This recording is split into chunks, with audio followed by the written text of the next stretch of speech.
You are now watching Showbiz Now, your daily showbiz update. Viral nga ngayon at pinag-uusapan pa rin sa social media ang hiwalayang Katniel or Catherine Bernardo at Danielle Padilla. Anyway, nagsimula nga ang nasabing hiwalayan ng ito ay gawing topic ni OG Diaz sa kanyang vlog. Hindi nga maiwasan na mabash itong si OG Diaz, especially ang mga nagmamahal kayla Danielle Padilla at Catherine Bernardo. Hindi kasi nai-issue ang dalawa, lalong-lalo na sa hiwalayan. Ilang beses man na lumabas na hiwalay na ang mga ito pero pinatutunayan naman nila na hindi ito totoo. Kaya naman mula sa naging artikulo ng Abante, Danielle Padilla, tila nginitian lang daw ang mga naghahanap kay Catherine. Yes, ang bongga ng mga fan nila Danielle Padilla at ni Catherine or ng Katniel. Sa Tacloban, sa airport pa lang ay pinagkaguluhan na sina DJ. Dumalo kasi ito sa isang invitational golf cup. Kahit sa San Juanico Park Golf and Country Club venue ng event day, punong-puno na ng supporters ng aktor nung linggo pa. Gusto siyang makita ng personal. Sigawan sila ng sigawan at super cheer kay Danielle. Hindi nila alintana yung init ng panahon.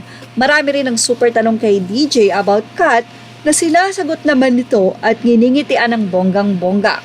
Kasama ni Danielle ang inang si Carla Estrada nang dumalo ito sa nasabing golf event.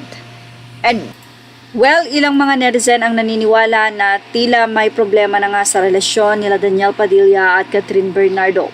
Lalong-lalo na nga na si OG Diaz ang nagsabi nito. Pero ayon nga kay OG, unconfirmed mo hindi naman niya sinasabing ito ay totoo. Ayon lang sa source ay tila hiwalay na nga raw sila Catherine at Danielle.